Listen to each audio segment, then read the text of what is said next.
একদিন কবরে যাব, কেউ তো যাবে না, যাবে আমার সাথে মদিনা, ভালো লাগার জায়গা মদিনা। আরো জোরে বলবে না? ভালোবাসার জায়গা মদিনা, ভালো লাগার জায়গা মদিনা। যতই দরুদ পড়ি তৃপ্তি মেটে না, যতই দরুদ পড়ি তৃপ্তি মেটে না, সুন্নাতেও শাস্তি থাকে না, ভালো লাগার জায়গা মদিনা, ভালোবাসার জায়গা মদিনা, ভালো লাগার জায়গা মদিনা। আমাদের জীবনে অনেক বেশি গুনাহ, আমাদের জীবনে অনেক বেশি গুনাহ, তাই হাবিবের কদম ছাড়ব না, ভালো লাগার জায়গা মদিনা,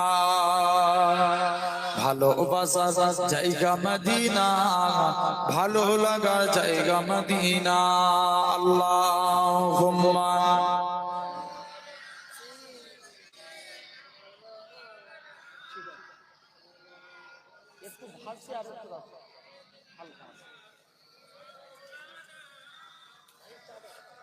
তুমি যদি কভু দেখা দাও হে অনন্য, তবে হবে হবে জীবন আমার গো ধন্য।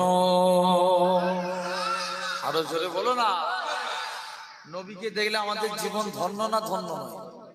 ওই শরীরটার উপরে 7টা জাহান্নামের আগুনকে আল্লাহ হারাম করে দেয়। জোরে বলো। তুমি যদি কবু দেখা দাও হে অনন্য, তবে হবে হবে জীবন আমার গো ধন্য, তবে হবে হবে জীবন আমার গো ধন্য। কাটাতে পারি আমি লক্ষ কোটি বছর, দুঃখের ঝরনা ডানা হে নয়নে ওঝর, পাই যদি দেখা সামান্য, তবে হবে হবে জীবন আমার গো ধন্য। আরো জোরে হয় না? তবে হবে হবে জীবন আমার গো ধন্য। অনন্তকাল আমি থাকিতে পারি বসে, যদি বলো দেখা দিবে স্বপ্নে কবু এসে, হোক না সে মরু অরণ্য, তবে হবে হবে জীবন আমার গো ধন্য, তবে হবে হবে জীবন আমার গো ধন্য। আল্লাহুম্মা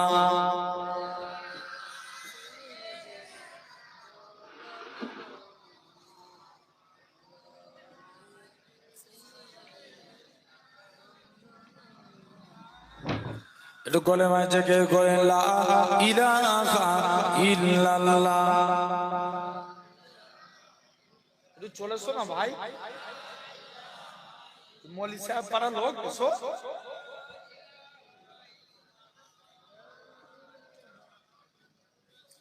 লা মাকসুদা ইল্লাল্লাহ, লা মাওজুদা ইল্লাল্লাহ, লা মাকসুদা ইল্লাল্লাহ, লা মাওজুদা ইল্লাল্লাহ, লা মাতলুবা ইল্লাল্লাহ, লা মাহবুবা ইল্লাল্লাহ, লা ইলাহা।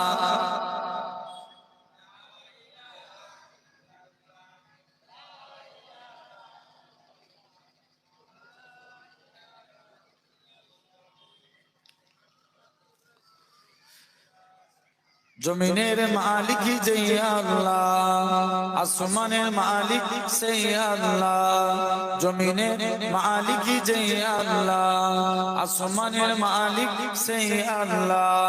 উম্মত আমরা রাসূলুল্লাহর বান্দা, আমরা তুমি আল্লাহর, লা ইলাহা।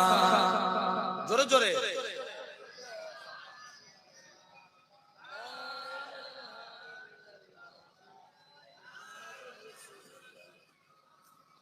সকলে পড়েন হাসবি রাব্বি জাল্লাল্লাহ, জোরে জোরে বলো হাসবি রাব্বি জাল্লাল্লাহ, মা ফি কলবি গায়রুল্লাহ, নূর মুহাম্মদ সাল্লাল্লাহ।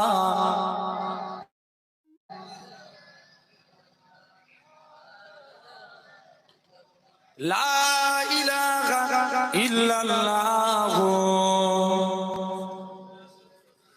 قال الله تعالى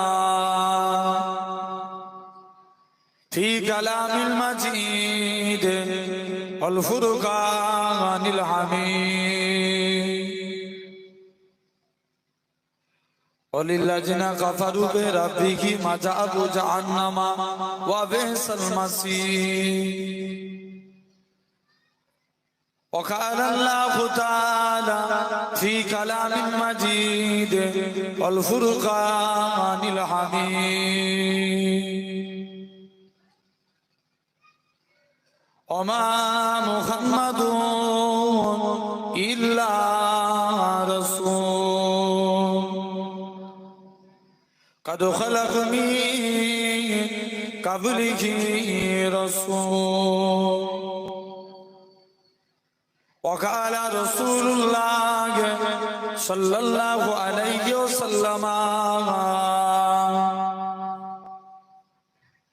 رد ربي في رد الولدي وشكت ربي في سكت الولدي. وقال النبي صلى الله عليه وسلم لا يؤمن أحدكم حتى أكون أحب إليه من ولده وولده والناس أجمعين. प्यारे हाजिरान मजलिस, উপস্থিত এই মাহফিলে বসে থাকা বয়োজ্যেষ্ঠ আমার মুরব্বিয়ান চাচা জান বোনেরা, সমবয়স্ক ইয়াং জেনারেশন যুবক তরুণ ভাইরা, পর্দা আড়ালে অবস্থিত আমার মা ও বোনেরা, সদ্য এলাকার মসজিদের ইমাম সাহেব, সম্মানিত আল্লাহ পাকের নামাজি বান্দা বোনেরা, আজকে মাহফিলের ওলামা হযরত আমারই পরে ফুরফুরা শরীফ থেকে আবুজার সিদ্দিকী ভাইজান, ও আলহামদুলিল্লাহ, আচ্ছা মাশাআল্লাহ, আমারই পরে হুজুর কিবলা আপনাদের খিদমতে তাশরীফ আনবেন। আল্লাহ পাক যদি তৌফিক দেন, গুনাহগারকে আল্লাহ হুজুর কিবলা আসা পর্যন্ত আপনাদের কাছে কিছু আলোচনা। তথাপি অনেক মুরব্বী আব্বাগুলো সব আমার বাপের সমতুল্য মানুষ, আপনারা আমার থেকে নিচে বসে আছেন, সন্তানের মতো উপরে বসে আছেন, অসুবিধা নাই তো? কারোর অসুবিধা আছে? আলহামদুলিল্লাহ, তাহলে নিচে নেমে জলসা করবো, বলেন, কোনো অসুবিধা নেই আমার। আলহামদুলিল্লাহ, দোয়া করেন আল্লাহ আপনাদের কাছে, আমি গুনাহগারকে আল্লাহ দু এক কথা বলার তৌফিক দান করেন, বলেন আল্লাহ। এই জায়গাটার নাম হচ্ছে বুরান মোড়, তাই তো? বুরানগড় ভাঙর থানা, এখন চন্দনেশ্বর হয়ে গেছে, ভাঙর বদরা। আলহামদুলিল্লাহ, এই বুরানগড় এলাকায় আমি ফার্স্ট টাইম আসলাম, না এর আগে? আচ্ছা, আলহামদুলিল্লাহ, আল্লাহ আপনাদের কাছে আনিয়েছেন। আল্লাহ যদি তৌফিক দেন, আপনাদের কাছে কিছু আলোচনা, দোয়া করেন আল্লাহ আপনাদের কাছে, আমি গুনাহগারকে আল্লাহ দু এক কথা বলার তৌফিক দান করেন, বলেন আল্লাহুম্মা আমিন। তারপরেও আমার কমিটির ভাইগুলো বলছে, ভাইজান আপনি শুধু বেশি গজল বলবেন, তারপরেও দুটো দিনের কথা শুনতে হয় না? হয় না? জোরে বলো বাপ, শুনতে হয়। এই জায়গায় বসেছি, আমরা দেখতে পাচ্ছি, আমরা এই জায়গায় ছিঁড়া তেরপলের উপরে বসে আছি। আমার আল্লাহ চাইলে পারে একদিন আল্লাহ আপনাদিগকে জান্নাতি সিংহাসনে বসাবে। সুবহানাল্লাহ। চিরজীবন বিড়ালের মতো বেঁচে থেকে লাভ আছে? বাঁচবেন 1 ঘন্টা সিংহের মতো বাঁচেন, ইতিহাস আপনাকে মনে রেখে দেবে। আমরা বিড়ালের মতন বাঁচার জন্য এসেছিলি দুনিয়ায়, সিংহের মতো বাঁচতে শিখেন, জেনে রেখে দেন। ভাইয়েরা, আব্বারা, তরুণেরা, যদি সুবহানাল্লাহ বলতে যে এই জায়গায় গলা ফেটে মরেও যায়, আমি বিশ্বাস করি তুমি জান্নাতি। পারছে না কোনছে? এই এখানটায় দুজন, এদিকটা দিয়ে দুজন, মিডিলটা থেকে দুজন, আর বাদ বাকি সবাই ফাঁকা দিলে আওয়াজ হবে। আর একসঙ্গে যদি গলা মিলিয়ে দিই আওয়াজ জোরে হবে না? জোরে হবে। তাই যখন সুবহানাল্লাহ বলার দরকার একসঙ্গে বলবো, বলো ইনশাআল্লাহ। আমি আপনাদের বলছি, মনে করেন আমি 11টা পর্যন্ত আছি, এই 1.5 ঘন্টা কি একটা 1.5 ঘন্টা কি 1 ঘন্টা দুনিয়ার কথা ত্যাগ করে দেন। ভাবেন দুনিয়ায় আমার কেউ আছে এটাও ভুলে যায়, সিরেফ দিনের কথা শুনেন। আল্লাহ নবীর সাহাবীরা মাঝে মাঝে যখন নবীর দরবারে যেতেন, নবীর চেহারা দেখলে তারা দুনিয়া ভুলে যেত। জোরে বলে। আজও দুনিয়ায় প্রমাণ, যারা মদিনা শরীফে যায়, হারা গুম্বাদ जो देखोगे तो दुनिया, বলো না, ভুল যাওগে। তো ইনশাআল্লাহ সত্যি কথাই আপনাদের দোয়ায় অনেক দিন ধরে নিয়ত করছিলাম, আল্লাহ নিয়ে গিয়েছিলেন। সত্যি মক্কায় ছিলাম, কিন্তু মদিনায় এসে যেন জানের তৃপ্তি আলাদা। জোরে বলবেন না সুবহানাল্লাহ? কারণ কাবার কাবা তো মদিনা। জোরে বলে। কথা ঠিক না ভুল? আল্লাহ রাসূল 3টে মসজিদের কথা বললেন। কটা মসজিদ? 3টা। নাম্বার 1 মসজিদুল হারাম, যেটা মক্কায় অবস্থিত। কার মধ্যে? কাবা চত্বর। কাবা থেকে একটু ডিস্টেন্স দেখবেন মসজিদুল হারাম। হাজী সাহেবরা চলে যায়, সব যারা তওয়াফ করা এমনি হয়ে যায়, মসজিদুল হারামে নামাজ পড়তে চলে যায়। অনেকে আবার তাহাজ্জুদের নামাজ পড়ে তো মসজিদুল হারামই শুয়ে থাকে। 7 দিন আছি, জীবনে আর কোনোদিন আসতে পারবো কি জানি না। এটা তো জানের জায়গা, এটা তো প্রাণের জায়গা। আল্লাহ নবী বলছে, যে ব্যক্তি মসজিদুল হারামে 1 রাকাত নামাজ পড়লো, সে যেন 1 লক্ষ রাকাত নামাজের সওয়াব হয়ে গেল। কত রাকাত? 1 রাকাত সমান কত? 1 লক্ষ। সওয়াব বেশি না অনেক বেশি, জেনে রেখে দেন। মানে কবুলিয়াত জায়গা ওটা। 2 নাম্বার মসজিদে নববী, যেটা মদিনার মসজিদ। মদিনার মসজিদে অনেকে আবার বলে মদিনায় যে খিলাফ, দেখবেন কিছু কিছু হাজি আছে, এরা হজ করে এসে আল্লাহর ওলি হয়ে যায়। কিছু কিছু হাজি আছে হজ করে এসে আল্লাহর ওলি হয়ে যায়, আবার কিছু কিছু আছে হজ করে এসে পাকা চিটিংবাজ হয়ে যায়। কথা বলে ভুল বলছি না ঠিক বলছি? হজ করে এসে লোকের মারা কমায় না, ভুল বলছি না ঠিক বলছি? জেনে রেখে দাও, অনেক হাজি বান্দা আছে মশলা মারে।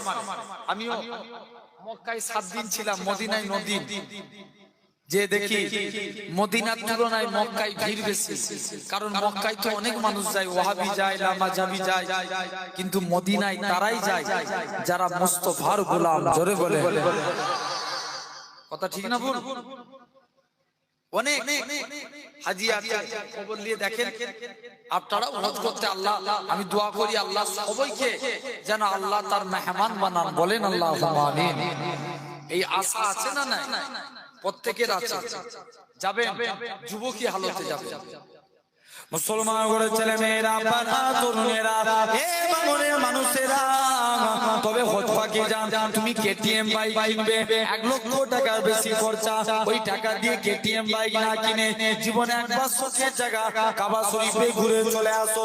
যদি আপনি এমিরেট ফ্লাইটে যান, কলকাতা থেকে দুবাই, দুবাই থেকে জিদ্দা, দুবাইয়ে যাবেন, আপনাকে 2টো কাপড় পরা লাগবে, যেটা হলো ইহরামের কাপড়।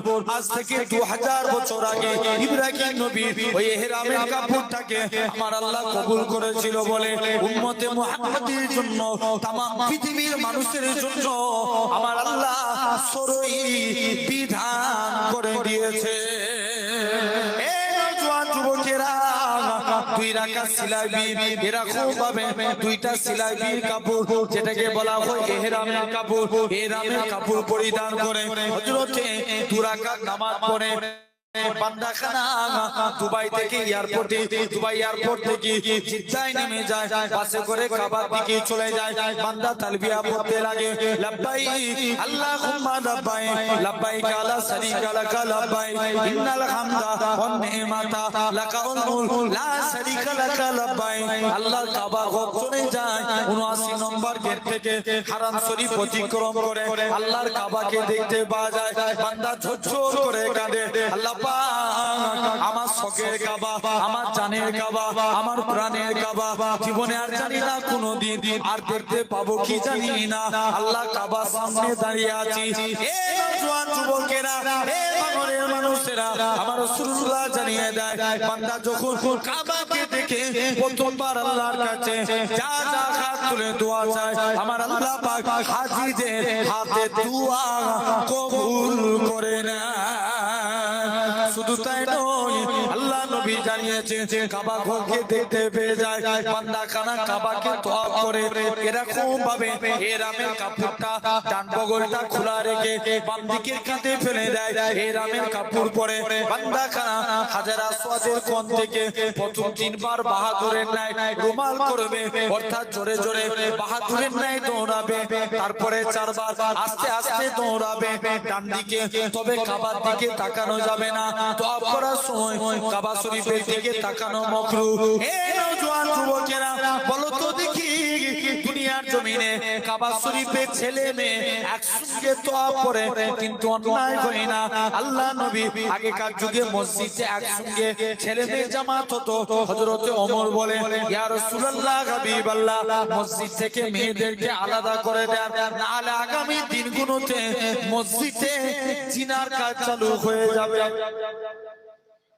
কথা ঠিক না? যদি আজও যদি ছেলে মেয়ে এক জায়গায় মসজিদে নামাজ হতো, মসজিদগুলোতে জিনার কাজ চালু হতো না? বলো বলো। কিন্তু কাবা কথা বলে দুটো, একটা কাবা, একটা ছেলেদেরও কাবা মেয়েদেরও কাবা।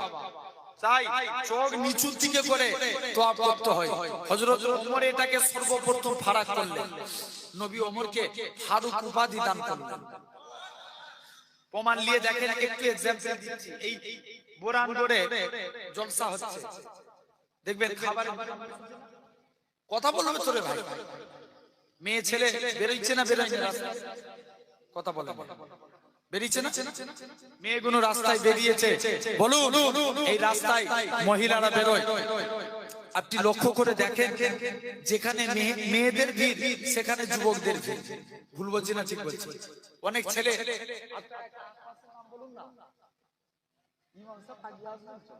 আশপাশ গ্রামের নাম বলুন, হাসরাবাদ বা আরো গুরারাই এইসব এলাকা থেকে ছেলেরা ওয়াজ শুনতে আসে, বলে চো আজকে পুরান গড়ে ওয়াজ শুনতে যাবো। ওরা অ্যাকচুয়ালি ওয়াজ শুনতে আসে না, সব মেয়ে দেখতে আসে। কথা বলে জোরে বলো। যদি ওয়াজ শুনতে আসতো বসতো কোথায়?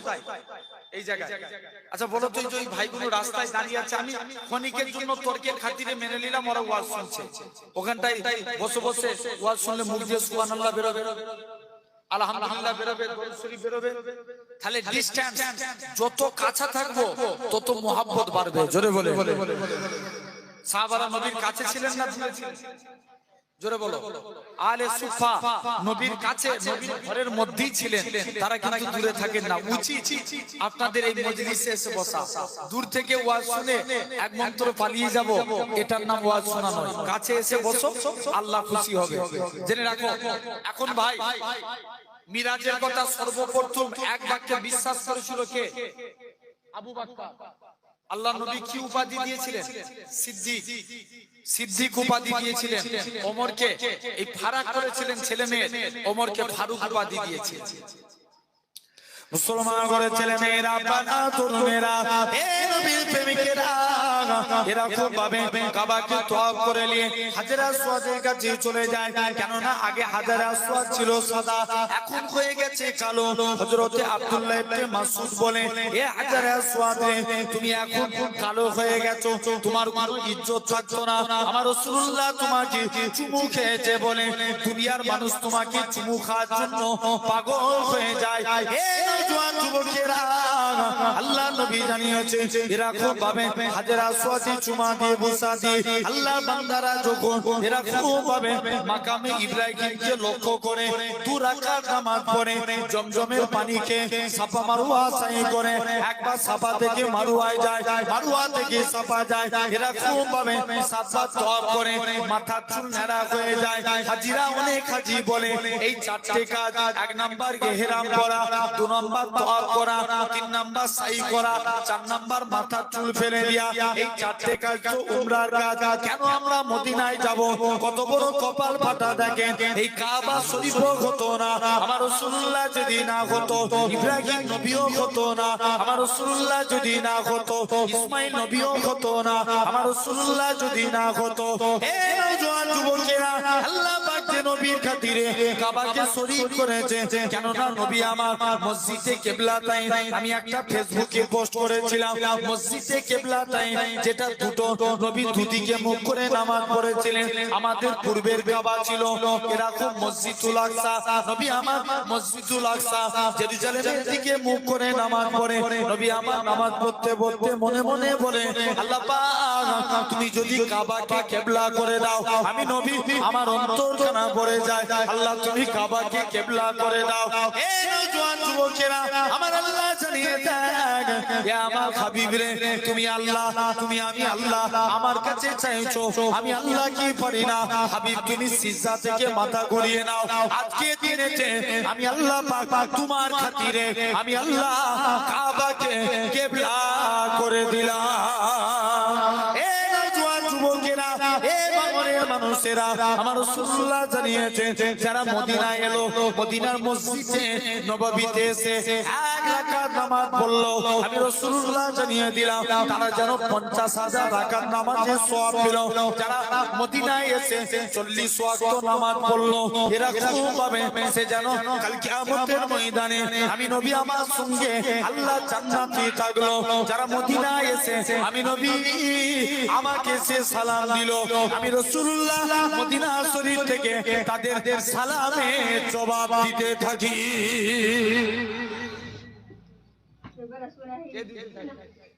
বলো বলো বলো, সালামের জবাব কে দেন? আল্লাহ নবী। তাহলে নবী 2 নম্বর মসজিদ, মসজিদে নববী। 3 নম্বর মসজিদুল আকসা, যেটা ফিলিস্তিন, ইসরায়েলরা দখল করে আছে। আপনাদের কি বিশ্বাস ইসরায়েলরা দখল করেই থাকবে? আওয়াজ দিয়ে কথা বলতে হবে, এটা আওয়াজ নয়, প্রতিবাদী আওয়াজ। এটা আওয়াজ দিয়ে বলো, দখল করতে পারবে? পারবে না।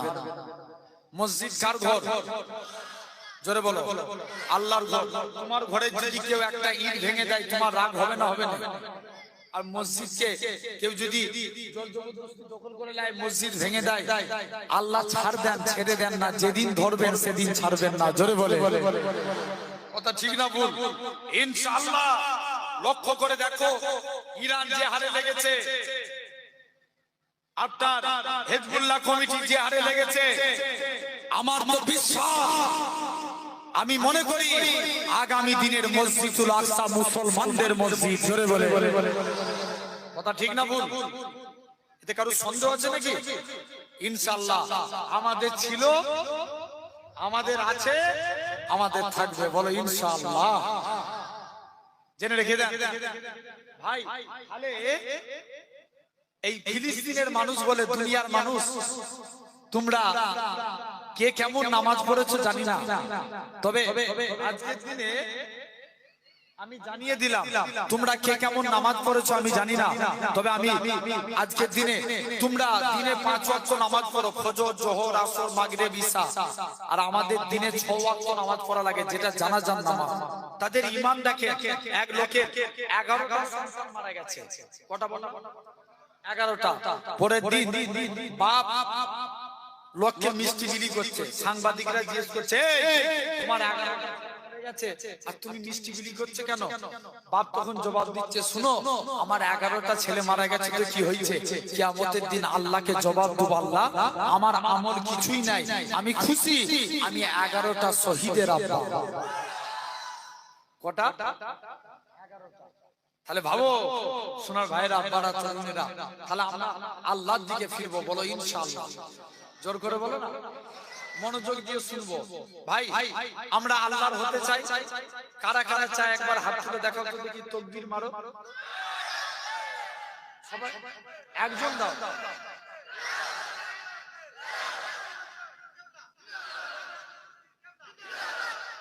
আলহামদুলিল্লাহ। ভাই খুব মনোযোগ দিয়ে শুনবেন, একটু আপনাদের কাছে আলোচনা করব। আল্লাহ ভালোবাসেন 4 শ্রেণীর বান্দাকে। কয় শ্রেণী? জোরে বলো। 4 শ্রেণী, খুব মনোযোগ দেন। 1 নাম্বার, আল্লাহ ভালোবাসেন সবরকারী বান্দাকে। শুনছো বাপ? যদি তুমি মনে করো এই 4টের মধ্যে যদি আমিও পড়ি, জানবেন আমাকেও আল্লাহ ভালোবাসে। এটা 100% শিওর হয়ে যায়। দুনিয়ায় সবাই সবার ওয়াদা খিলাফ করতে পারে, কিন্তু আল্লাহর ওয়াদা খিলাফ হবে? কোনোদিন হবে না। 4 শ্রেণীর বান্দাকে আল্লাহ বড় ভালোবাসেন। নাম্বার 1, 1 নাম্বার সবরকারী বান্দাকে। কাকে? সবরকারী। আল্লাহ বলেন তোরা ধৈর্য ধারণ কর, আমি আল্লাহ তোদেরকে সবর দান করব। কে বলছেন? জোরে বলো না। আল্লাহ বলছেন তোরা ধৈর্য ধারণ কর, আমি আল্লাহ তোদেরকে সবর দান করব। আমার আল্লাহ সবর দান করেন। জেনে রেখে দেন, ইমাম আহমদ বিন হাম্বল। বলুন তো ভাই, সবর আগে, নামাজ আগে না সবর আগে? ঠিক করে বলো। সবর আগে। কুরআনে কত জায়গায় নামাজের কথা বলেছেন আল্লাহ? 82 জায়গায়। ইমাম আহমদ বিন হাম্বল উনি বলছেন আল্লাহ 90 জায়গায় সবরের কথা বলেছেন। একটু চিল্লে বলা গেল না? কত জায়গায়? তাহলে কোনটার কথা বেশি বলেছে? সবরের কথা। জেনে রেখে দেন। আসেন একটু মনোযোগ দিয়ে, একদম দুনিয়ার কথা ভুলে যে মন দিয়ে ওইটা শুনেন। ভাই সাহাবাদের মধ্যে যদি ইমাম হযরতে খলিফাতুল মুসলিমিন হযরতে ওমর বলে, আমাদের লাইফটা কেটেছে সবরের মাধ্যমে। জোরে বলে। কিসের মাধ্যমে? সবরের মাধ্যমে। এটা ইমাম হযরতে মানে ওমর বলছেন, আমাদের জীবন কেটেছে সবরের মাধ্যমে। শুধু তাই নয় ভাইরা, আব্বারা, তরুণেরা, আপনাকে লক্ষ্য করা লাগবে, আল্লাহ এই ধৈর্যের অনেক সবর আবিধানিক শব্দের অর্থ হলো বাধা। সবর শব্দের আবিধানিক অর্থ বাধা প্রদান করা বা বিরত রাখা, অর্থাৎ যে জিনিসটা তাড়াহুড়ো করে করা, আল্লাহর উপরে ধৈর্য ধারণ করা, আল্লাহর সন্তুষ্টি। এই সবর করলে দুটো একটা ফায়দা পাওয়া যায়, কি? আল্লাহ যে আমাদের নসিবে যা লিখে রেখেছেন এটার উপরে আমরা বিশ্বাস রাখতে পারি। জোরে বলে। কথা ঠিক না ভুল? জোর করে বলো। দেখবেন অনেকে গালি, আজরাইল ফেরেশতা আল্লাহকে আল্লাহ তুমি আমাকে এমন একটা কাজ দিচ্ছ, আল্লাহ যে কাজটাই দুনিয়ার মানুষ আমাকে গালিগালাজ করে। কে বলেছিল? জোরে বলো না। আজরাইল ফেরেশতা বলেছিল, আল্লাহ তুমি এমন একটা আমাকে কাজ দিয়েছো, আল্লাহ তুমি জিবরাইলকে দিয়েছো কি করা? জিবরাইলের কাজ কি? ওই নিজা নবীদের কাছে আল্লাহর কথাবার্তা, আল্লাহর হুকুম নবীদের কাছে পৌঁছে দিয়া।